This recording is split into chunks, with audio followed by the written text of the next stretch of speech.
Salut à tous, c'est Axel de testmobile.fr et aujourd'hui je vais tester pour vous le HTC Desire Eye qui est un appareil qui a été annoncé début octobre 2014 en parallèle d'ailleurs du One Eye, mais le One Eye c'est un appareil qui sera pas disponible chez nous, a priori uniquement en Asie, et qui est le M8 on va dire avec cette version Eye. En fait Eye finalement c'est quoi? C'est un peu une nouvelle, enfin pas une nouvelle mais c'est une approche très axée photo, vidéo de HTC. D'ailleurs en parallèle de cette annonce, ils ont dévoilé une caméra qu'on va tester normalement, je vous le garantis pas, qui s'appelle la RE caméra, la RE caméra. Et bref, voilà, il y a toute une approche comme ça autour de la photo, de la vidéo. Et donc vous voyez d'ailleurs, ça se voit directement sur le Desire Eye. On a une grosse caméra frontale et on a quelques fonctionnalités intégrées qui sont pas inintéressantes. Alors on va commencer par les specs. Donc le Desire Eye, c'est un appareil qui tourne sur Android 4.4.4 avec Sense dans sa version 6.0.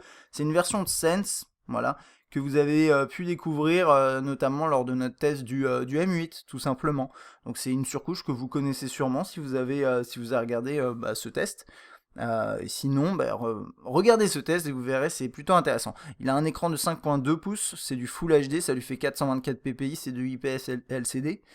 Alors ça c'est intéressant parce que c'est la première fois, sauf erreur de ma part, que ça arrive chez HTC et ils le mettent pas tant en avant que ça. C'est un appareil qui est certifié IP. Alors il est certifié IPX7. En fait ça veut dire que niveau poussière, en fait le premier chiffre c'est pour la poussière. Il est certifié résistant à la poussière, mais ils veulent pas s'engager sur un chiffre, sur une certification, ou bien il n'a pas été approuvé. En tout cas, de toute façon, il est quand même un peu étanche à la poussière, mais ce qui est intéressant surtout, c'est l'eau, et c'est 7, et donc c'est 1 mètre 30 minutes. Ça signifie que vous pouvez, avec lui, vous pourrez le faire tomber dans un évier plein d'eau et le sortir et il aura pas de souci. Le but c'est pareil que pour Sony et tout, hein, mais le but c'est pas forcément d'aller dans la piscine et de prendre des photos sous l'eau, même si sur le papier c'est possible, j'ai pas testé, donc attention à ces usages là. Par contre, normalement il n'y a pas de souci s'il tombe dans une baignoire, s'il se retrouve sous l'eau, tout simplement, la pluie, tout ça. Il a 16 Go de mémoire interne, avec on peut mettre une micro SD jusqu'à 128 Go. On a 2 Go de RAM, on a un appareil qui est 4G, catégorie 4, et qui fonctionne d'ailleurs, je le précise, sur une nano SIM. Il me semble qu'il y a une version, si vous promenez un peu sur la toile, je vais pas dire de bêtises, mais il me semble qu'il y a une version dual SIM également. La version qu'on a chez nous, elle est en single SIM. On a un appareil photo 13 mégapixels à l'arrière, avec un flash dual LED, dual tone. Donc c'est un peu comme chez Apple, hein. Vous avez une première LED avec un aspect une température plus chaude, et une deuxième LED plus classique, et ça permet d'avoir un rendu des peaux notamment un peu plus chaleureux, un peu plus naturel. C'est assez sympa. Et en fait, on a exactement la même chose à l'avant, comme vous pouvez le voir. Donc c'est 13 mégapixels, dual LED, dual tone. L'intérêt, c'est vraiment de pouvoir prendre des belles photos en autoportrait, en selfie, si vous préférez l'utilisation de ce terme, sur votre smartphone. Donc ça peut être intéressant. On a un Snapdragon 801 quad-core 2,3 GHz. On a un système de chargement rapide. En toute franchise, je l'ai pas tout à fait testé et j'ai pas eu les résultats exactement, ceux affichés par HTC. Apparemment, il est capable de passer à 0 à 60% en 30 minutes.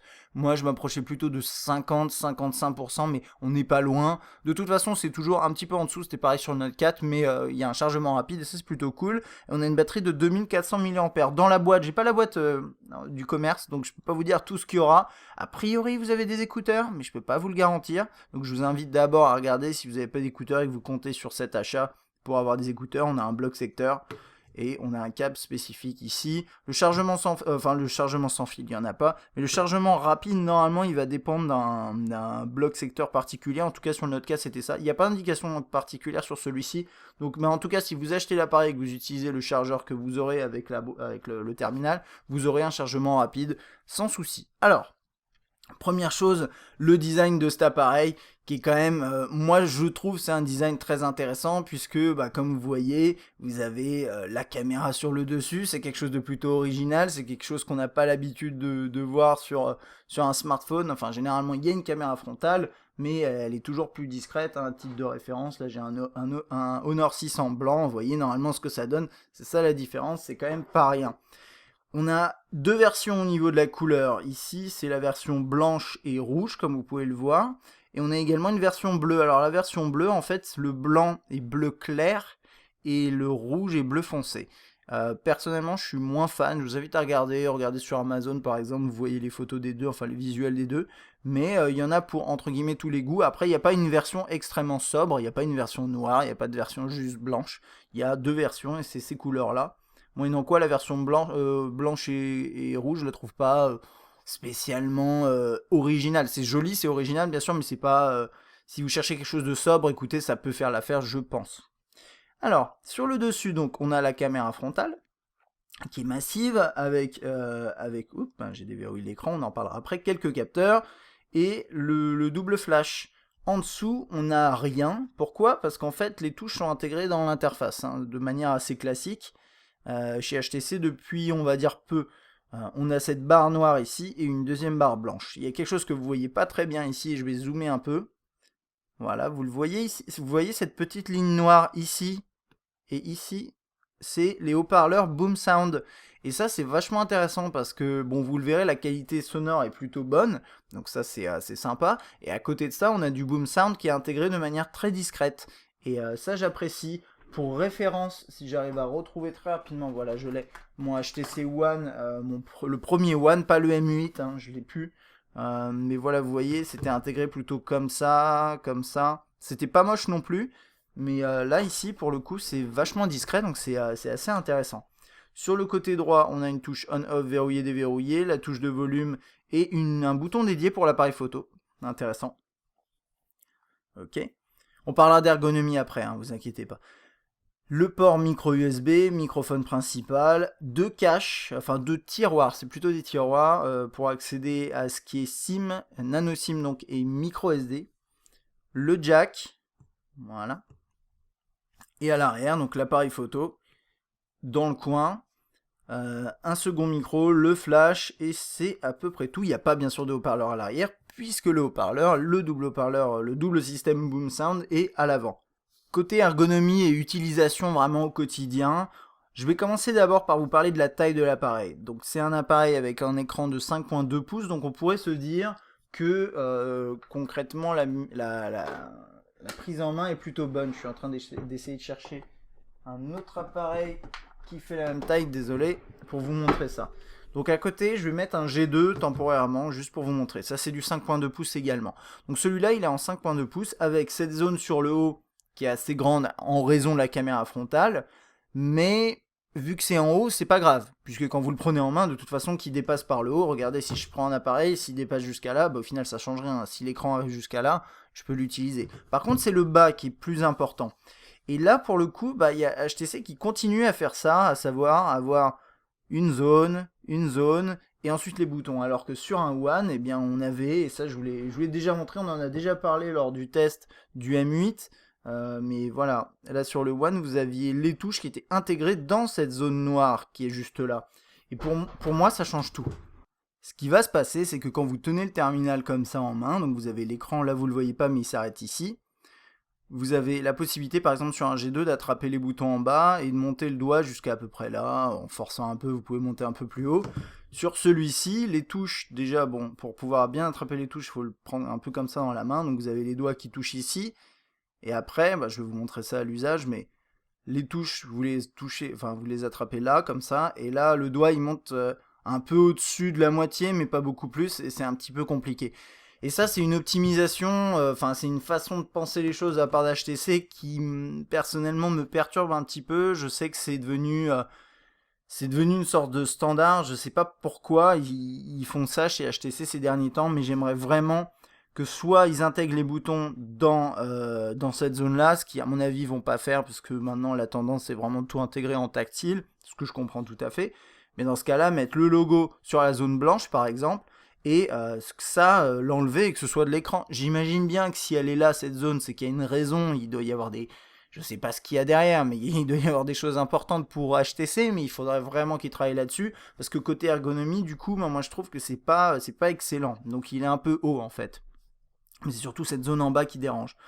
Ensuite, les boutons sur les côtés, ils sont bien placés, il n'y a pas de problème, ils fonctionnent bien. En plus, vous avez le double tap si vous voulez ne pas utiliser les boutons. Le seul souci que je vois, c'est qu'ils ressortent pas assez.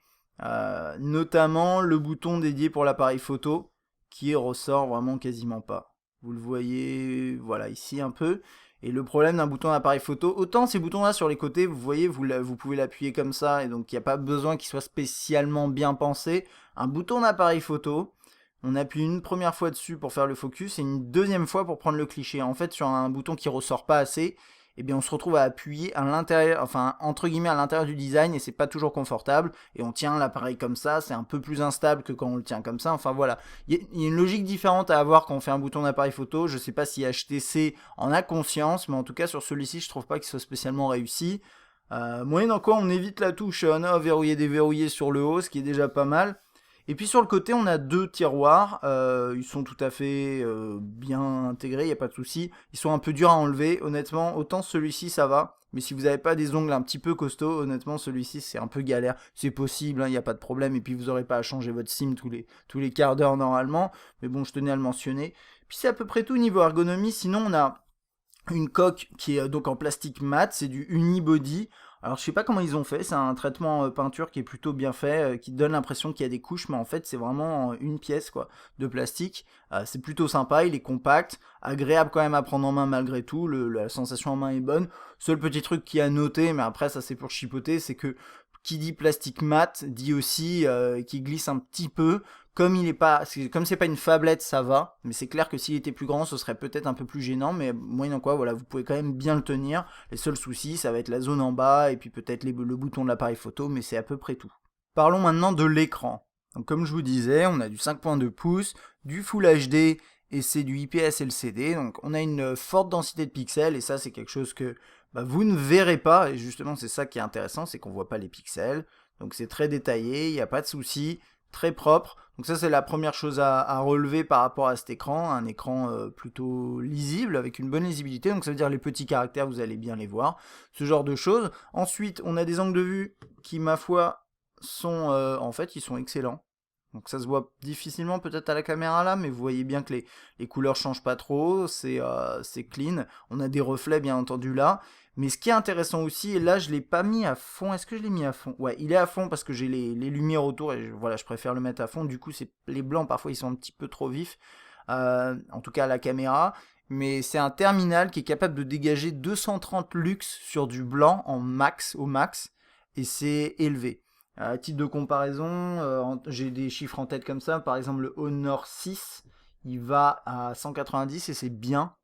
Il y a d'autres terminaux comme ça. Le Note 4, il va en dessous de ça. Voilà. Alors, à quoi ça sert une bonne luminosité, une forte luminosité? Vous n'êtes pas obligé de le faire fonctionner à full en luminosité max en permanence parce que ce serait dommage et ça consommerait beaucoup trop de batterie. Mais notamment en extérieur, et si vous êtes en mode automatique, là vous pouvez le mettre en mode automatique comme ça. Bon là vous voyez que du coup ça s'efface un petit peu, je vais le remettre au max pour la vidéo. Mais en mode automatique, du coup en extérieur, il va détecter imaginons il y ait beaucoup de soleil, il va le détecter, il va vous mettre une luminosité accrue, et du coup vous allez avoir une bonne visibilité sur l'écran malgré le fait qu'il y ait du soleil, que vous soyez en extérieur. Et ça honnêtement c'est un bon point. Donc au final qu'est-ce qu'on a de plus? Sinon après les couleurs elles sont bonnes. J'ai pas constaté de soucis au niveau des couleurs, ça a l'air assez fiable. Et les noirs, du coup, comme l'écran est très lumineux, alors les noirs, et puis c'est aussi du IPS, mais les noirs sont légèrement grisés, mais c'est pas non plus problématique, je trouve. Donc un très bel écran sur ce Desire Eye, très bonne chose. Alors, on va passer sur les fonctions. Je vais en faire le tour intégral, on va essayer de faire un tour complet. Il y a quelques petites subtilités. Notamment au niveau, principalement au niveau de la caméra. Il y a des trucs que je vais pas pouvoir vous montrer, notamment une intégration avec Skype qui est plutôt intéressante. J'ai découvert ça assez récemment finalement dans mon test. Et donc le premier truc c'est que vous avez le double tap, l'écran de déverrouillage avec le dock ici en accès rapide. Vous pouvez accéder à Google Now si vous voulez. La météo, l'heure, et vous avez même vos notifications qui s'affichent ici. Alors là j'en ai qu'une donc c'est pas intéressant. Mais quand on a plusieurs, on peut soit les ouvrir comme ça, soit défiler. C'est assez chouette en fait comme système. Par contre, alors si vous vous rappelez peut-être mon test du M8, vous n'avez pas que le double tap, vous avez également ça. Alors ouais, ça c'est un tout petit truc que je souhaitais mentionner aussi, c'est quand on vient juste de verrouiller l'écran, il faut attendre un petit peu, il doit y avoir un délai de reset avant que le capteur de l'écran comme ça fonctionne en veille. Et c'est pour le test, c'est un peu gênant, mais je pense pas qu'au quotidien ce soit vraiment un problème parce que vous n'allez pas vous amuser à utiliser à verrouiller, ensuite à faire des doubles tapes juste après, ça n'a pas vraiment de sens. Ça c'est parce que c'est mon usage, mon utilisation là pour le test. Vous voyez dans quoi, c'est vrai que de temps en temps, vous voyez, moi je trouve qu'il est pas tout à fait fiable par rapport à ça, et là ça a marché, je sais pas. Donc le double tap, ça permet d'accéder à l'écran de déverrouillage, ça permet d'accéder à ce qu'il y a derrière, ça permet d'accéder à, alors je vais vous montrer ça différemment, plutôt comme ça. Donc ça permet d'accéder à ce qu'il y a derrière, ok, ça permet d'accéder à la home screen avec les widgets et trucs, des choses comme ça. Ça c'est Blinkfeed, on en parlera un peu après, et ça, appelé Véronique. Mais j'ai pas Véronique dans mes contacts. Bref, ça c'est nouveau. En tout cas, c'est quelque chose que j'avais pas vu sur le M8, et à mon avis, c'est relativement nouveau. Peut-être qu'il y a eu une mise à jour qui a été faite sur le M8, je ne sais pas. Mais en tout cas, vous avez ça, et c'est assez intéressant finalement, parce que vous avez vu, vous... Alors par contre, il faut avoir une carte SIM insérée pendant... Enfin, si vous avez regardé mon live sur le Desire Eye, j'arrivais pas à le faire parce que j'avais pas de carte SIM. Là, j'ai une carte SIM. On fait ça. Voilà, ça marche pas. Vous voyez, c'est... Appeler Lucienne. Voilà. Et si par exemple la personne elle a un oups, il est en train d'appeler, non merci. Si par exemple la personne a un mobile, un téléphone bureau, un téléphone maison, et ben vous pouvez dire appeler le nom de la personne plus mobile plus bureau, ce genre de choses, et ça vous demande de valider, enfin valider, ça vous avez vu, ça a appelé la personne directement. Et ça c'est pas inintéressant. Je pense qu'il y a plein d'utilisations possibles de ce genre de choses. C'est sympa. Ensuite après vous avez l'écran d'accueil avec plusieurs pages que vous pouvez ajouter. Vous pouvez les gérer de cette façon-là. Je pense que vous connaissez tous ces trucs-là. Vous pouvez définir une page comme étant la page d'accueil en faisant comme ça. Vous avez quand même quelques widgets proposés par HTC. Donc là, typiquement, moi, j'en ai quelques-uns là sur cet écran-là. Donc il y a pas mal de widgets axés autour de l'heure, la météo. On sait à quel point HTC accorde de l'importance à tout ça. Et ils ont sûrement raison parce que ça intéresse beaucoup de monde. On a également un petit widget là au niveau de l'agenda. On en a un dans un modèle plus grand également. Pareil pour le lecteur musical, on en a également plus grand et on a celui-ci. Donc tous ces widgets là plutôt sympas. Et on les active comme ça, enfin on les dépose comme ça. Hein. Je pense que vous connaissez le système de cette surcouche Sense. Ensuite on peut mettre des applis et des raccourcis. Donc par exemple un raccourci vers un contact, ce genre de choses. Vous pouvez défiler comme ça. Vous pouvez rester appuyé pour changer le fond d'écran. C'est marrant parce que ça fait un peu old school comme menu qui sort, mais ils ont pas du tout personnalisé ce truc là, mais c'est pas grave, et quand vous appuyez là-dessus du coup ça ouvre ça, voilà. Que dire de plus, c'est à peu près tout pour l'accueil. Maintenant on a également Blinkfeed. Alors Blinkfeed en deux mots, et j'en ai déjà parlé, c'est un agrégateur de news sur des sujets qui peuvent vous intéresser, et également un agrégateur de, on va dire, de vos activités sur les réseaux sociaux. Si vous configurez un compte Twitter, imaginons, vous avez la possibilité de consulter les tweets des gens que vous suivez et en même temps consulter les actualités sur un sujet qui vous intéresse. Typiquement, vous mettiez football, PSG ou autre chose, peu importe, et ben vous pouvez retrouver ça assez facilement là-dedans. Moi je sais enfin j'ai utilisé un One pendant pas mal de temps et c'est sur le One qu'ils ont introduit Blinkfeed et je l'ai jamais réellement utilisé. C'est pas quelque chose voilà, qui m'a spécialement emballé honnêtement. Mais maintenant vous pouvez normalement l'enlever. Je sais plus où, mais normalement on peut l'enlever, on peut désactiver Blinkfeed. Mais bref, on en avait parlé pendant le précédent test. Ensuite, au niveau des appels, alors première chose, j'ai pas eu de souci de réception particulier. Il capte en 4G. Là, je l'ai testé en intérieur. Là, je suis en Ile-de-France. Ça marche plutôt pas mal. J'ai pas eu vraiment de soucis particuliers quand je le prends en main, quand je le serre dans tous les sens. Il perd pas vraiment de réseau.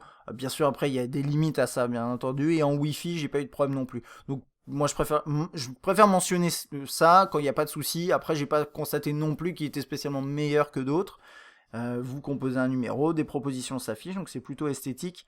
Et on peut changer le thème. Là, par exemple, c'est vert. De base, c'était plutôt rose.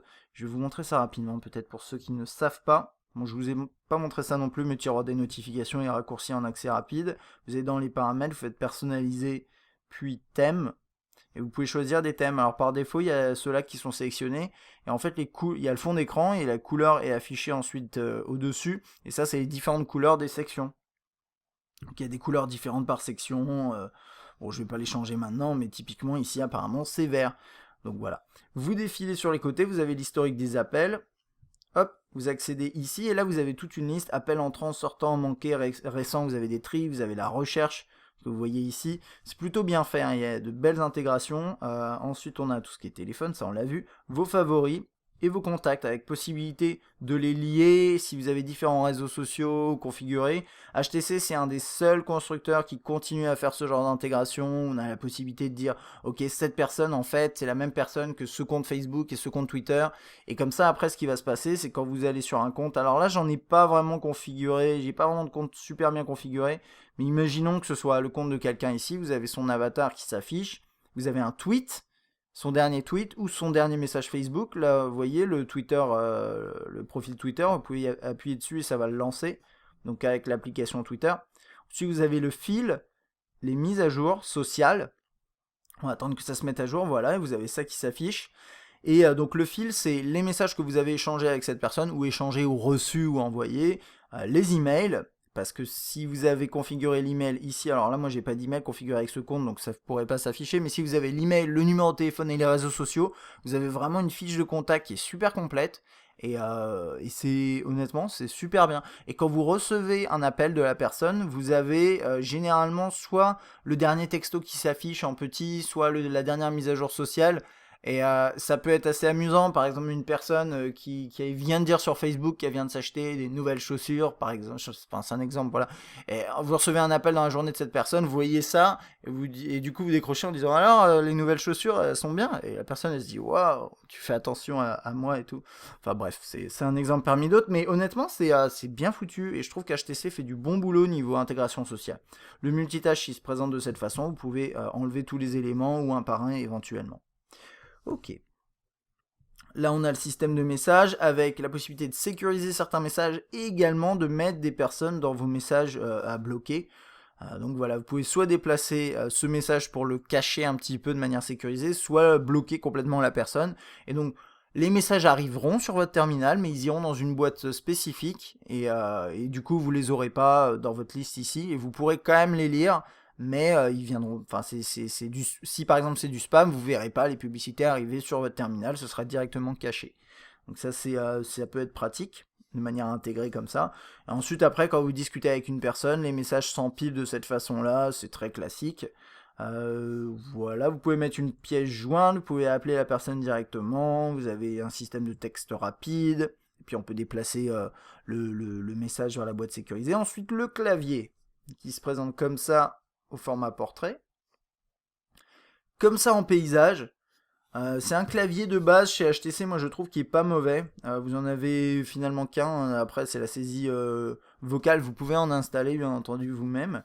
Et c'est un clavier je trouve qui est pas mauvais, il est un peu haut, parce que les touches vous voyez sont un peu hautes, et la typo utilisée est un petit peu écrasée aussi. Salut les amis, vous avez vu, j'ai pas réussi à taper un seul mot correctement sans faire exprès, et pourtant il a quand même écrit salut les amis. Donc voilà, c'est ce genre de truc, ça marche bien, on a toujours ce genre de système swipe. De plus en plus sur les terminaux, on a des claviers qui se ressemblent, avec des fonctionnalités similaires. Par contre, ce qui va changer, c'est la pertinence des corrections, et là c'est pas mal. Et c'est la réactivité du clavier, et là c'est pas mal aussi, il est très réactif, donc ça c'est important, c'est un bon petit clavier. Vous pouvez changer et avoir différentes langues également. Il y a quelques paramètres, on peut aller les voir rapidos. Voilà, afficher ou non les touches fléchées. Retour vibreur, je l'ai laissé activer, c'est à vous de voir ce que vous voulez faire. Qu'est-ce qu'il y a d'autre? Avancer. Couleur de la trace pour la saisie de cette façon-là avec la trace. Appuyez 2 fois sur la barre d'espace pour insérer un point, ça c'est un classique. On l'a pas sur tous les claviers, je sais que je crois que chez Apple on a ça, et il y a pas mal de gens qui peuvent être habitués. Double tap, attendez ça marche pas, par exemple salut, voilà ça permet de faire ça, typiquement, et ensuite enchaîner sur une autre phrase. Très intéressant, il y a un truc oui, que pas mal de personnes demandent de temps en temps, c'est les émoticônes, tous les petits smileys. Donc là, ça c'est les récemment utilisés. On a tout ça. Alors vous voyez, vous en avez une tripotée. Hein. Voilà. Ensuite, on a ça avec des chiens, des dromadaires, des fruits, des fringues. Normalement, c'est compatible avec la majorité des terminaux. J'ai pas testé, j'admets. Donc si vous avez une réponse à ça, voilà, il y a vraiment une... il y en a beaucoup trop en fait. Mais ils sont... Non. Ils sont intégrés dans le clavier. Généralement, les émoticônes, c'est intégré dans le clavier, hein. Donc si par exemple vous avez un terminal et vous en avez pas assez d'après vous pouvez installer d'autres claviers où il y en a plus. Mais après, à savoir si c'est compatible avec tout, je suis pas sûr.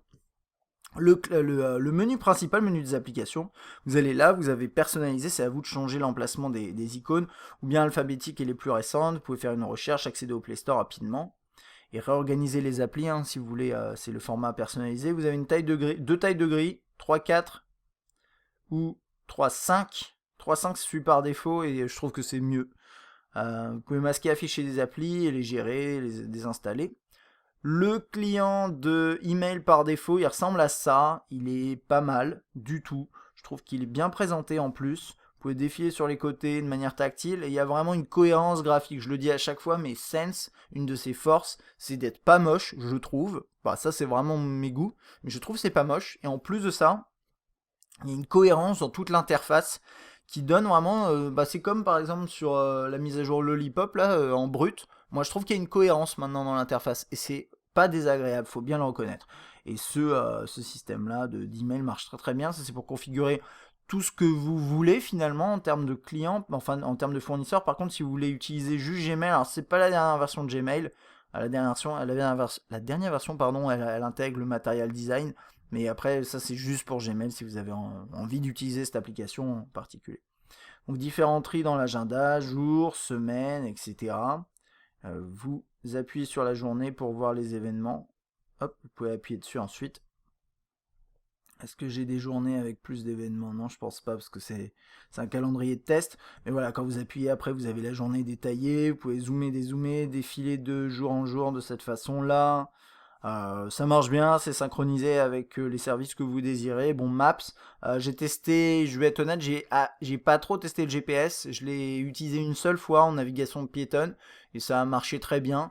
Après, j'ai pas le sentiment qu'il y ait de soucis particuliers au niveau de la réception GPS. J'avais testé un peu avec GPS Test. Donc voilà, mais il n'y a pas de données particulières à vous communiquer là-dessus. C'est correct, sans plus. Ouais, je sais pas à quel point on peut juger un GPS, c'est juste quand il y a des soucis qu'il faut le mentionner. Si c'est spécialement bien, c'est difficile de le remarquer. Mais l'accroche se fait rapidement.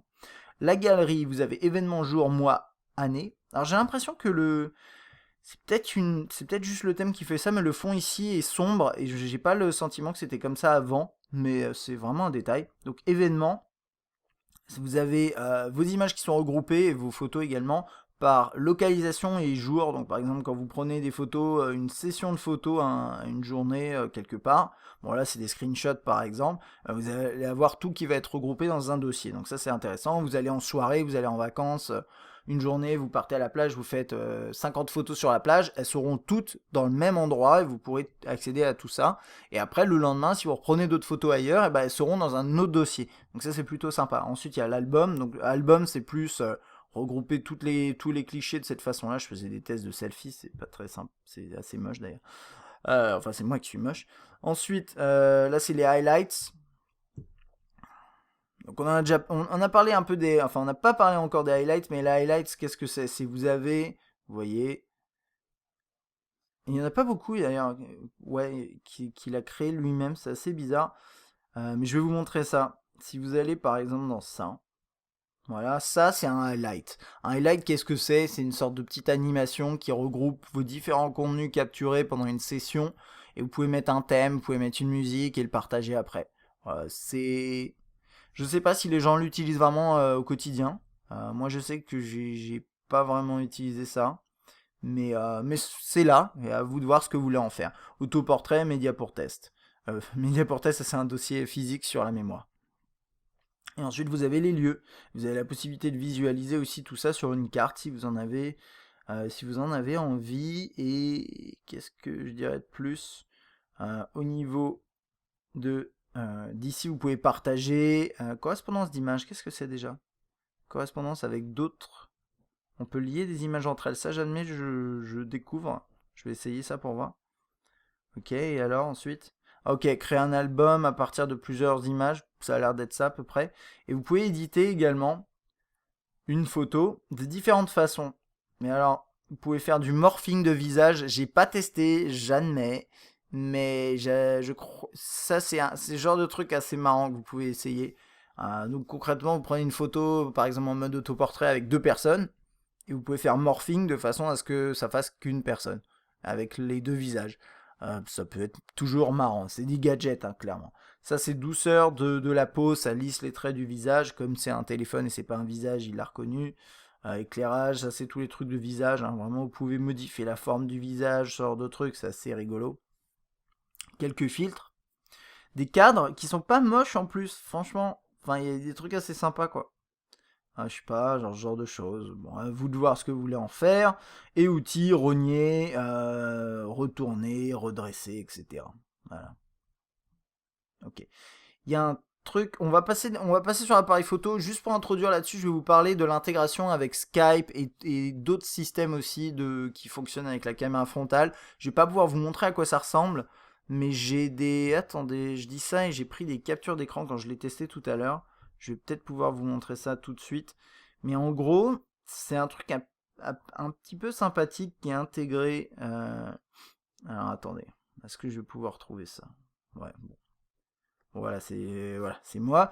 Mais en gros, vous avez, quand vous allez sur Skype par exemple, une barre qui s'affiche sur le côté, avec la possibilité de faire du tracking de visage, donc pour faire le focus en permanence sur votre visage, et ça peut être utile. Vous avez également la possibilité de partager votre écran de smartphone, et ça, je crois pas, alors corrigez-moi si je me trompe, que ce soit une fonctionnalité de base dans Skype. Je suis pas sûr que dans Skype on puisse le faire. Et en fait, là, on peut le faire. Et ça allume la LED qu'il y a ici, de façon à éclairer votre visage. Donc, par exemple, de nuit, vous faites une visioconférence, enfin bref, vous parlez avec Skype par exemple avec quelqu'un. Ça marche aussi avec Hangout, il y a d'autres services. J'ai pas la liste complète, regardez sur le site d'HTC, vous tapez iExperience et vous avez ça, la liste des services. Et c'est assez sympa. C'est assez sympa. Voilà, ça ressemble à ça quand vous partagez votre écran. Donc en gros, vous pouvez manipuler votre terminal, la personne va voir ce que vous êtes en train de faire. Ça peut être tout à fait intéressant si vous voulez montrer une fonctionnalité à quelqu'un ou quoi. Je crois pas par contre que vous puissiez manipuler son écran.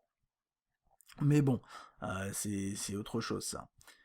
Alors, on va retourner dans l'appareil photo. C'était juste pour mentionner ça parce que c'est une petite fonction intéressante, je trouve. Ensuite, donc premier truc à savoir, c'est pour lancer rapidement l'appareil photo, vous pouvez très bien appuyer sur le bouton dédié pour l'appareil photo. Ça paraît logique, mais c'est bon de le rappeler. C'est parce que c'est pas toujours le cas. Vous pouvez gérer le flash ici. Vous avez l'accès à la galerie là. Prenez une photo comme ça. Les photos se font normalement de manière très rapide. Si vous utilisez le bouton dédié, ça a bloqué l'exposition et l'autofocus, vous le voyez ici. Et si vous faites avec le doigt, sinon ça peut définir la zone exacte où vous voulez faire le focus, gérer l'exposition. Mais la capture globalement est très rapide. Et vous pouvez faire une rafale en faisant comme ça. Voilà, j'ai pris 12 clichés, après je peux sélectionner celles que j'aime, que je veux garder, ce genre de truc. Vous pouvez filmer directement en appuyant là, et ensuite vous avez appareil photo autoportrait, double capture, photomaton et panoramique 360. Alors, les options qui sont ici, vous pouvez y accéder rapidement, simplement en faisant, en faisant un truc comme ça. Donc là c'est autoportrait, voilà. Et ça, c'est double capture. Et je continue et j'arrive sur le mode normal. Pour photomaton et panoramique, il faut accéder dans le menu, dans les options ici. À part s'il y a une façon, je crois pas qu'on puisse. Non, je crois pas qu'on puisse les mettre ailleurs. Mais en tout cas, panoramique 360, si vous prenez un peu une photo panoramique, mais à 360 degrés, voilà, le classique. Photomaton, c'est nouveau, c'est assez marrant. Je vais le faire comme ça, ça va pas être très intéressant, mais vous prenez une, deux, 3 et 4 clichés, alors c'est pas du tout intéressant, hein. Et ça vous les assemblez de cette façon-là. Vous pouvez ensuite mettre un effet. Ils étaient en bas à droite, je les ai loupés. Mais bref, vous pouvez mettre des effets ensuite et donner un côté un peu photomaton. Quand vous allez, je sais pas si vous faites ça, vous l'aviez peut-être fait avant ou quoi. Vous allez dans un photomaton et vous prenez 4 photos à la suite avec quelqu'un et après ça vous les sort sur une petite feuille. C'est assez rigolo et voilà, vous retrouvez un peu cette expérience ici. Double capture, ça capture en même temps avec l'avant et l'arrière. Ça peut être intéressant. Ce qui est assez marrant, c'est que soit vous capturez en temps réel comme ça, donc les deux en même temps, hop, soit vous appuyez là, Et vous pouvez d'abord capturer l'arrière. Donc imaginons, je sais pas. Bon, désolé, à chaque fois c'est pas très intéressant, mais imaginez que vous avez des sujets plus intéressants que une souris. Et ensuite après vous capturez l'avant. Par exemple moi. Voilà. Et donc j'ai fait un dual capture, mais sans avoir vraiment les deux en même temps. Et donc ça peut être pratique également. Ça, c'est ce genre de truc intéressant. Ensuite, on a quelques fonctions ici. On peut gérer la définition pour la vidéo, donc maximum Full HD. Et option de l'appareil photo. On peut gérer la capture auto du sourire, commande vocale, toucher pour capturer. Mais de toute façon, ces éléments-là, quand vous vous mettez en mode auto-portrait, ils se font tout seuls en fait. Donc c'est un peu, personnellement, c'est un peu bizarre parce que si vous activez toutes les options, vous allez vous retrouver en fait à prendre des photos tout le temps. Donc par exemple, normalement là, voilà, si je souris un minimum, non, voilà, il a pris une photo quand je faisais la tête, c'est bizarre. Et donc il prend une photo tout seul. Après sinon vous avez un retardateur comme ça. Vous pouvez gérer la longueur. Et vous pouvez gérer le mode beauté également qui lisse les traits du visage si vous en avez envie. Vous pouvez dire aussi cheese, cheese, cheese. Voilà. Et vous pouvez aussi dire, ça c'est un peu bizarre je trouve, mais ça tourne et ça filme. Pourquoi pas remarquer, je sais pas. Il peut y avoir des usages et après vous pouvez éditer si vous voulez votre vidéo, la monter rapidement. Je pense avoir fait à peu près le tour. Je vais retourner en mode classique. On va regarder si j'ai oublié des choses. Oui, j'ai oublié quand même des choses, excusez-moi. Donc là, voilà, on a différents modes ici également. Alors, mode macro, plutôt document, paysage, portrait, etc. Ce qui est intéressant, c'est qu'il y a ce mode aussi manuel. Et moi, ça, je suis vraiment super fan. Euh, white balance, balance des blancs, automatique ou à gérer vous-même. L'exposition, les ISO. La vitesse d'ouverture, si je me trompe pas. Et on a un mode de focus manuel. C'est ça qui m'emballe le plus. C'est que si vous voulez faire des macros, honnêtement, mettez-vous en mode manuel. Vous mettez tout en bas et là vous avez potentiellement des très très bonnes macros et vous pouvez vous remettre en automatique. Donc le système c'est un peu perturbant au début, mais en gros vous appuyez dessus et il s'agit pas de prendre le rond et de le déplacer, ça marche pas. Il faut appuyer dessus, vous voyez. Et après appuyer là. Bon voilà, c'est juste comme ça, je souhaitais le mentionner parce que c'est vrai que j'avais eu un peu de mal au début. Voilà. Ensuite on a le mode anti-tremblement. Panorama balayé sur un autre mode encore. C'est très bizarre finalement parce qu'on retrouve des modes là et des modes dans ce bouton là. Bon, je sais pas s'il y a vraiment une logique là-dedans. On a le mode HDR, mode nuit, tout est un peu mélangé. Bon, automatique. Full HD rapide, c'est de la capture si je ne me trompe pas à 60 fps et on a un mode ralenti également. Mettre en automatique et je pense qu'on a fait le tour au niveau de l'appareil photo. Je vais parler rapidement de la qualité de ma qualité photo et vidéo. Je vous inviterai à regarder les échantillons sur le site pour illustrer vraiment tout ça. Je vais vous mettre quelques éléments sous les yeux. Voilà. Ok, donc niveau photo et vidéo, on va commencer par la photo de jour. Moi de jour, je trouve que c'est honnêtement plutôt bon. Le focus se fait rapidement, même de près. J'ai quelques macros assez sympas. Et si vous mettez en mode manuel, vous l'avez vu, vous pourrez pondre des clichés plutôt sympathiques. Les couleurs sont justes. Parfois, je trouve un peu saturé. Là, typiquement sur ce cliché-là, vous le voyez peut-être pas, mais les couleurs sont un petit peu saturées. Le bleu, là, il n'est pas aussi vif. Le rouge, pareil. Enfin voilà, plein de petits éléments comme ça qui peuvent un peu gêner, mais après ça va dépendre. Peut-être vous aimez bien les photos un peu saturées comme ça, et après vous pouvez ajuster bien sûr dans éditer, vous pouvez éditer le cliché et éventuellement enlever un peu de saturation si vous en avez envie, mais de base ça va être peut-être un poil saturé, mais sinon la qualité est bonne. De nuit c'est très moyen. Alors bon, déjà là vous voyez rien, là c'est avec le flash, ça n'a pas très très bien marché. Sinon j'avais testé le flash aussi sur des pots. Et le dual tone ça marche bien. C'est comme sur l'iPhone finalement. Ça rend un côté beaucoup plus chaleureux. Si vous prenez souvent des gens en photo, notamment dans des soirées, des choses comme ça, bah vous serez content du rendu, je pense, de vos clichés. Donc là, c'est des photos prises dans des conditions sombres. On va dire il fait nuit. Et après, du coup, normalement, j'avais rajouté un peu de lumière. Non, je l'avais pas fait. Mais en fait, ce qui se passe, c'est que la toute première photo, voilà. Toute première photo, c'était dans des conditions très très mauvaises. Et l'appareil avait été incapable de montrer quoi que ce soit.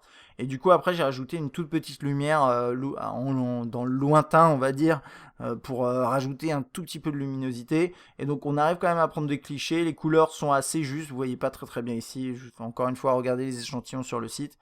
Mais le focus a beaucoup plus de difficultés, là, vous le voyez, là c'est totalement flou. La deuxième était plus réussie. Donc voilà, faut prendre un peu plus son temps de nuit et potentiellement utiliser le flash. Après, quand les sujets sont complètement difficiles, là, typiquement ça, en macro ça marche très très mal. Et voilà, ça va être à peu près tout pour cet aspect-là. En vidéo. Alors vous avez vu, quand vous avez le lecteur, vous pouvez prendre une photo en même temps, une sorte de capture d'écran.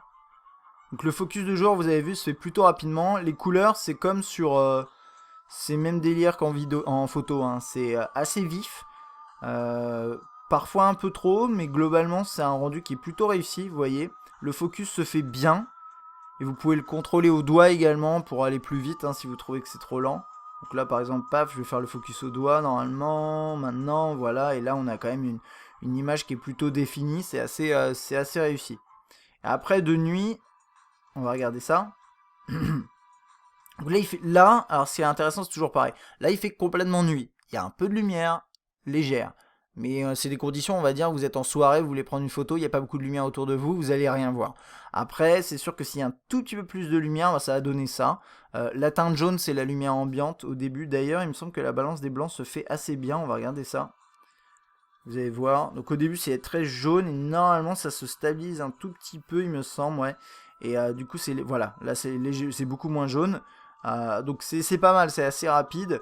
Les couleurs sont justes, bien sûr. Après, la qualité est pas excellente. Le focus est pas excellent non plus. Donc de nuit, c'est vraiment pas une réussite, mais c'est, on va dire, dans la moyenne plus par rapport à tout ce qui est photo et vidéo. Le son capturé est bon. Il n'y a pas de soufflement particulier en fond, donc ça c'est toujours agréable. Et je pense que j'ai fait le tour. Alors après, pour la caméra frontale, ce qui va se passer, c'est que c'est le même constat que la caméra à l'arrière. C'est exactement le même composant, il n'y a pas vraiment de différence. Maintenant, donc ce que j'ai constaté, c'est la même chose, c'est-à-dire que 2 jours, honnêtement, c'est pas mal. Ça fait un angle assez large pour pouvoir prendre plusieurs personnes, donc ça c'est intéressant. Si vous êtes sur Skype ou ce genre de choses, vous allez quand même avoir une très très bonne qualité par rapport à d'autres smartphones, et ça c'est vraiment un plus, je pense en conditions sombres, et notamment en intérieur, le soir, quand il n'y a pas beaucoup de lumière, c'est pas spécialement impressionnant du coup. Peut-être que ce sera mieux qu'une caméra frontale sur d'autres smartphones, je sais pas, par exemple un Nexus 5, mais pas beaucoup mieux finalement. Vous aurez plus de pixels, mais vous n'aurez pas forcément une qualité d'image qui est si bonne que ça. Et donc il y a un côté peut-être un tout petit peu décevant par rapport à ça, mais au final l'appareil photo du Desire Eye, il est pas mal. Il est pas mal, il est moyen plus. Il n'est pas vraiment impressionnant, mais c'est quand même un appareil photo tout à fait décent, et notamment de jour, comme je le disais. Et en vidéo, vous pourrez capturer de très belles vidéos en Full HD. Voilà. Donc, et le son est bon, hein, comme je disais. Ça, c'est pas mal du tout. Alors, ensuite, Zoé, qu'est-ce que c'est Ouais, je vous en parle 2 secondes, mais en gros, HTC Zoé à la base, c'était pas ça du tout. C'était des fonctionnalités intégrées un peu complexes sur le terminal. Maintenant, ça a changé. C'est une plateforme un peu à la Vine en fait. C'est une sorte de Vine ou Instagram vidéo. Et vous pouvez suivre des gens et les gens font leurs petites animations. Et c'est à peu près tout. Et vous pouvez partager des highlights, par exemple, ça c'est un highlight à mon avis qui est partagé sur Zoé. Euh, c'est pas inintéressant, mais je pense que les plateformes sociales doivent pas être lancées par les marques, par les constructeurs. Parce que typiquement, quelqu'un qui utilise un terminal Samsung, il aura peut-être pas envie d'utiliser ça. Et du coup, au final, il y aura pas beaucoup de personnes qui l'utiliseront. Et voilà. Donc je sais pas. Ça existe, sachez-le, mais je sais pas si ça cartonne ou pas. Ensuite, vous avez le lecteur musical qui est plutôt bien foutu avec différents tris de cette façon-là. C'est un classique. Hop, je lis un morceau, j'ai les options vraiment classiques, hein. Shuffle, aléatoire, play, pause. Vous pouvez ensuite revenir sur la playlist en cours, ça c'est assez bien. Lecture en cours ici. Et le visualiseur, c'est quand la musique est lue, vous avez une petite animation, éventuellement les paroles si vous avez les paroles. On peut mettre à jour la pochette. Bon là c'est pas des vrais morceaux entre guillemets, donc ça devrait pas marcher. Vous pouvez minimiser ça, hein. Que dire de plus? On va parler du haut-parleur bien entendu. Il n'y a pas d'égaliseur, alors sauf si je me trompe, mais j'en ai pas trouvé. Et je trouve ça peut-être un petit peu dommage. J'ai vraiment regardé partout, c'est quoi ça? Non, ça c'est pour la lecture en DLNA. Ajouter, mettre à jour, détails partagés, définir comme sonnerie, conseil et aide, ouais. Donc voilà, par contre la qualité audio est quand même bonne avec des écouteurs et le haut-parleur, enfin le système de haut-parleur est plutôt sympa.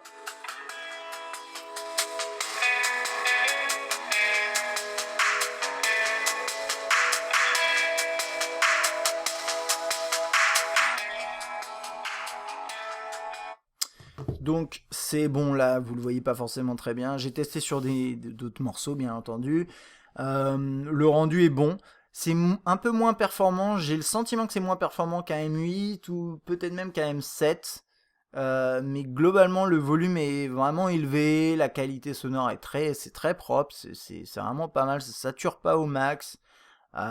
C'est peut-être un tout petit, comme le volume est un peu moins élevé, j'ai peut-être l'impression que c'est moins englobant entre guillemets que les derniers One haut de gamme, mais ça reste vraiment supérieur à la plupart des haut-parleurs qu'on trouve sur la majorité des mobiles aujourd'hui sur le marché. Donc c'est vraiment pas mal. C'est plutôt un bon truc. Et sachez juste, si vous avez des écouteurs, vous pouvez activer, désactiver l'option Boom Sound qui est ici et qui booste un petit peu, enfin qui permet d'altérer un tout petit peu le son pour l'améliorer. Mais à vous de tester avec et sans, et ça va dépendre vraiment de vos goûts là pour le coup. Ensuite, quoi? Ici, non, on a la radio FM qui marchait avec le jack. On a un dossier Google qui est préinstallé. Rien de spécial là-dessus. On a Facebook, Twitter, c'est moi qui ai installé. Un mode voiture qui est plutôt bien fait. Vous avez la navigation. Et vous avez un lecteur vraiment dédié hein, pour la musique. J'en parle à chaque fois, mais souvent, les modes de voiture, c'est juste une série de raccourcis vers les applications classiques. Et là, pour le coup, c'est un truc vraiment bien fait. L'horloge, compte à rebours avec une belle interface, je trouve. Mode enfant, c'est toujours leur partenariat avec Zoodles. Je trouve ça n'a pas changé, c'est toujours. Appuie sur la flèche verte pour jouer d'autres Chut. C'est un mode en fait, je le trouve pas très bien fait. Et il y a plein d'applications sur le Play Store qui permettent de faire ça mieux. Mais c'est quand même bien de l'avoir intégré. En gros, qu'est-ce que c'est? C'est un mode avec un mot de passe. Vous activez le mode enfant sur votre smartphone. Vous le donnez à votre enfant. Et il va pouvoir écouter des histoires, jouer à des petits jeux et ce genre de choses. Mais c'est pas, le contenu est pas terrible en fait. Mais le principe est bon. Et si vous avez vraiment envie de pouvoir filer votre smartphone à votre enfant, jeune enfant, pour qu'ils puissent faire ce genre de choses, bah regardez sur le Play Store, il doit y avoir plein d'applications pour faire ça. Mais bon, il y a ça, entre guillemets, le pire des cas, vous avez ça préinstallé, sinon il y a d'autres choses. Hein. Tout ça on a vu. HTC Scribe, c'est une sorte de... Enfin, c'est un utilitaire de prise de notes qui est pas inintéressant, qui est loin d'être aussi performant que ce qu'on trouve par exemple sur un Galaxy Note, hein, mais le but c'est pas de concurrencer ça à mon avis. Mais vous mettez un titre par exemple, ensuite après vous pouvez définir là vous voyez des jours, dates, etc. Vous pouvez prendre des notes chaque jour, voilà. Ce genre de truc c'est assez sympa. Après vous pouvez partager la note, c'est pour avoir un document un peu sympathique avec un thème réussi. Vous pouvez créer des carnets. Est-ce que je peux faire une page vierge? Normalement oui. Je sais pas comment on fait, c'est sûrement le bloc-notes, non? Je l'ai pas trop utilisé pour être tout à fait honnête parce que c'est pas quelque chose qui m'emballe particulièrement, mais vous pouvez hop dessiner par exemple, mais c'est plutôt au format écriture en fait. Voilà, ça s'ajoute en haut à gauche en petit. C'est des trucs comme ça, vous pouvez rajouter des petits bonhommes. Vous pouvez vous amuser quoi, à faire des petites créations si vous avez envie, si vous avez envie de prendre des notes un peu originales, pourquoi pas. Mais c'est vrai qu'au doigt, bon, je suis pas sûr que ce soit très très très intéressant, mais c'est assez bien fait quand même. Les messages, on a déjà vu, bien entendu. Je pense qu'on a bientôt fait le tour. Il y a les tâches. Bien sûr, il y a le web, vous inquiétez pas. Donc bref, un utilitaire de tâches. On va aller sur le web. Alors, pour aller sur le web, soit vous utilisez ce navigateur-là, soit vous utilisez Chrome. Au final, l'un comme l'autre sont plutôt pas mal. On a une expérience qui est décente. Je trouve qu'elle est un tout petit peu meilleure sur Chrome, mais ce navigateur-là est quand même tout à fait fonctionnel. Donc là, vous voyez, je fais charger une actu, hop, ça charge bien. Normalement, vous pouvez faire des copies-coller, je crois que ouais, si ça marche. Voilà, copier-coller, recherche sur le web, partager. Et sur Chrome, ça marche bien. La différence entre les deux, finalement, c'est pas tant l'expérience que, enfin, la réactivité que la synchronisation que vous pouvez avoir avec Chrome, qui est plutôt pratique. Donc les paramètres, on a déjà un petit peu regardé. La bourse, très bien. Conseils et aides, pas grand chose à dire. Là, vous avez la météo, ils appellent ça flash, ouais, c'est la lampe torche. Une fonction backup, le menu des parents pour gérer un peu mieux les options enfants. Et calculatrice, dictaphone. Et ensuite, après, c'est que des contenus que j'ai installés moi. Gestionnaire de fichiers, ouais, qui est préinstallé, ça peut être utile. Là, on a une application qui permet de gérer la .view case. Alors, j'ai pas regardé si elle était en vente pour le Desire Eye. Je pense que oui. En fait, c'est une protection qui se met au-dessus et vous pouvez contrôler différentes. Enfin, vous avez différentes infos qui s'affichent à travers la protection où il y a des petits trous dedans. Par exemple, l'heure, des choses comme ça, des notifications. Vous pouvez contrôler un petit peu de manière tactile sur la protection. C'est assez sympa. Voilà, si vous voulez voir ce que c'est, regardez sur mon test du M8. Power to Give, c'est une application qui est préinstallée, qui est assez sympa. En fait, ça va utiliser le. Il y a plein d'équivalents, je les ai plus en tête, mais si c'est ça, c'est SETI at Home, etc. Et en fait, ça va utiliser comment dire, la puissance de calcul de votre terminal pour aider à faire de la recherche sur différents sujets. C'est à vous de choisir ce que vous voulez. Alors ça n'a rien à voir avec. Bah, c'est HTC qui propose ça, mais ça n'a rien à voir avec le test. Mais si vous voulez, vous pouvez l'installer normalement sur n'importe quel terminal. Vous cherchez Power to Give ou SETI at Home, ce genre de choses sur le Play Store et vous pouvez trouver ce genre de trucs. Ça peut être intéressant. Participer à ce genre d'opération. Je pense avoir fait le tour sur les fonctionnalités. Du coup, on va parler autonomie et performance, bien entendu. Voilà. Donc première chose, effectivement la recharge se fait rapidement, là vous le voyez, je l'ai mis à charger, hop, la courbe elle monte très très rapidement, là pareil ici, donc ça c'est plutôt sympa, et je vais vous dire en gros ce que j'ai constaté. Déjà première chose, je vous mettrai la courbe sur le test écrit complet, hein, au niveau de mon test d'autonomie, mais il termine le test d'autonomie à 68%, après avoir fait le test classique, petit rappel, hein, vu que peut-être vous ne savez pas, mais mon test classique, je démarre à 100%, je fais une heure de lecture musicale avec l'écran éteint, une heure de lecture vidéo, donc écran allumé bien entendu, une heure de navigation web active, je prends quelques photos, je filme pendant 5 minutes et je fais une heure de jeu en 3D. Donc c'est un usage plutôt, pas forcément lourd, mais quand même un petit peu, c'est plutôt poussé. Et sur ce test-là, en fait, il termine à 68%, avec une perte de seulement 12% après une heure de jeu en 3D, donc ce qui est pas mal. Mais étrangement, dans les faits, à l'utilisation, j'ai constaté que ça dépassait rarement un jour et demi en fait d'autonomie.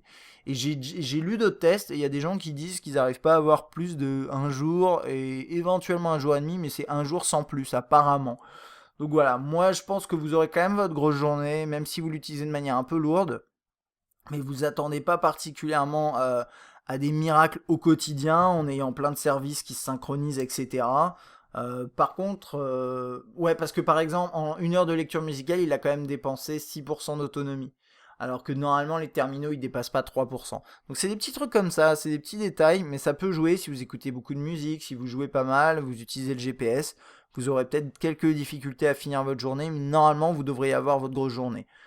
J'aurais espéré plus sur un appareil comme ça, mais faut pas oublier que c'est une batterie de 2400 mAh pour un Full HD et un quad-core derrière. Bon, c'est peut-être justifié. Après, il y a la charge qui se fait rapidement. Ça peut compenser éventuellement cette autonomie qui est un petit peu supérieure à la moyenne, mais sans plus. Côté performance, bah écoutez, vous l'avez peut-être vu tout au long de ce test. Ça marche très bien dans l'interface. Sur le web, il n'y a pas de souci. Ce qui est intéressant peut-être, c'est de regarder quelques résultats de benchmark. Donc sur Antutu, c'est un peu, ça va dépendre, mais généralement, voilà, le score tourne autour de 40 000. Et 40 000, c'est pas mal du tout. Pour référence, 40 000, vous le voyez ici, le M8, il arrive à 40, combien? Il est pas loin de 40 000 en fait. Et donc, vous voyez, il est un tout petit peu en dessous du M8, mais j'ai fait d'autres tests où parfois il était un peu au-dessus, c'est un peu bizarre d'ailleurs. Mais concrètement, vous serez au niveau du M8 en termes de performance, qui est la même chose à peu près que le S5, le Mi 4, le Mate, un peu en dessous du OnePlus One, un peu en dessous du Note et du MX4. Attention, c'est pas la même chose. Mais vous serez au-dessus d'un Nexus 5, d'un G3 apparemment, d'accord. Le One, bon, c'est plus normal, et voilà, c'est ce genre de truc. Et je l'ai testé un tout petit peu en jeu, mais comme d'habitude, pas beaucoup. Et ça tourne très bien, il chauffe un peu, mais pas trop. Mais quand même un tout petit peu, je vais essayer de regarder peut-être dans mon application. Elle est où celle-là? Mon application ici. Si on peut voir la chauffe.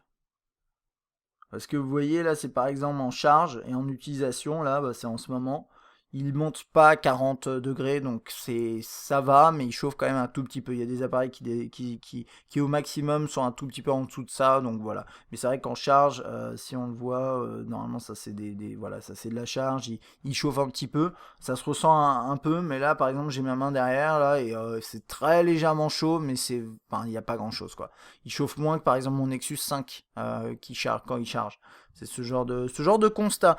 Voilà, je pense avoir fait un peu près le tour sur ce terminal, sur ce Desire Eye. C'est un smartphone qui est pas inintéressant, honnêtement. On a une belle surcouche.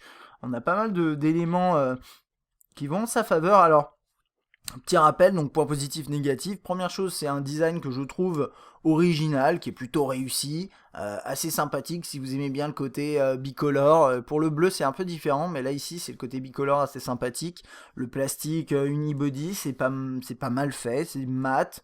Visuellement, c'est pas moche, et puis c'est original avec cette caméra. Alors après, je lisais un test qui disait, je suis pas forcément d'accord avec, mais je vous dis juste ce que la personne disait. Je crois que c'était The Verge ou Engadget qui disait quand je regarde la caméra elle est tellement grosse que parfois quand je regarde l'écran, et ben, ça me perturbe et je me mets à regarder la caméra. Et je sais pas. Bah dites-moi ce que vous en pensez, est-ce que ça vous perturbe visuellement cet élément noir au-dessus? Je peux le comprendre, moi ça m'a pas trop choqué, mais ça peut gêner certaines personnes, peut-être. Euh, Effectivement, si elle avait été peut-être un peu mieux cachée, mais ils auraient pas pu le faire, hein, je pense pas. Et voilà. Ou bien s'ils avaient intégré à la manière de Oppo, un système rotatif, ça aurait pu être intéressant également. Ensuite, la certification IP, pour moi, c'est un vrai plus. Et j'attends vraiment qu'on trouve ce genre de fonction sur de plus en plus, enfin, ce genre de spécification sur de plus en plus de smartphones. Et là, on l'a et c'est vraiment sympa. Ça va vous permettre d'éviter que le terminal meure après un petit séjour dans le lavabo. Voilà. Un bel écran, clairement, c'est une belle dalle 5.2 pouces. On a une qualité photo et vidéo de jour qui est bonne. Haut-parleur Boom Sound au top, ça j'aime beaucoup. Et les performances générales qui sont bonnes. Bien sûr, on a également des fonctions qui sont qui sont plutôt réussies. On n'en a pas beaucoup, mais on a pas mal de fonctions quand même intégrées. Et surtout une interface qui, je trouve, est réussie. C'est vraiment pour moi la force de Sense. C'est que esthétiquement, c'est pas mal. Et en plus, c'est cohérent et ça fonctionne bien globalement. Après, au niveau des points négatifs, il n'y en a pas beaucoup. C'est un terminal qui coûte actuellement entre 450 et 550 euros. Vous avez trouvé ça bizarre, mais c'est les prix que j'ai trouvé actuellement sur Amazon. Voilà, vous dites-vous que vous êtes au minimum à 450 actuellement. Bien sûr, ça va baisser. Et 550. Globalement, la tendance, j'ai trouvé aussi d'autres sites où il était à 500 euros tout simplement, 499. Donc c'est un appareil qui est pas donné. C'est quand même, c'est du haut de moyenne gamme, bas de haut de gamme. On va dire que c'est quasiment du haut de gamme quand même. On a des specs qui sont intéressantes, donc ça va dans la continuité, on va dire.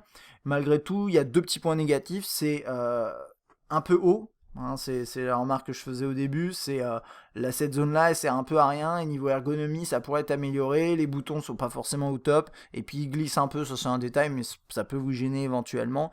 À utiliser à une main, c'est tout à fait possible, il n'y a pas de problème, c'est un 5.2 pouces, mais ça aurait pu être mieux quand même, et c'est un peu dommage. Et puis ensuite, on a la photo et la vidéo de nuit, la qualité, pardon, qui est pas excellente, voilà. Et puis peut-être qu'on pourrait dire que la caméra frontale elle est pas décevante en tant que telle, mais c'est juste que si vous êtes dans des mauvaises conditions de lumière, bah finalement ça va pas forcément si bien se passer, mais c'est la même chose avec la caméra à l'arrière. Par contre, de jour, vous allez pouvoir prendre de très beaux autoportraits, et au niveau des discussions sur Skype, ce genre de choses, ça peut être très très réussi également, et voilà. Et puis l'autonomie, c'est pas dans les points négatifs ni positifs, c'est dans la moyenne, sans plus. Donc une journée et demie, normalement, sans trop de soucis. Voilà, ça va être tout pour ce HTC Desire Eye. J'espère que ce test vous aura été utile. Si vous avez des questions, n'hésitez pas. Et puis moi, je vous dis à la prochaine.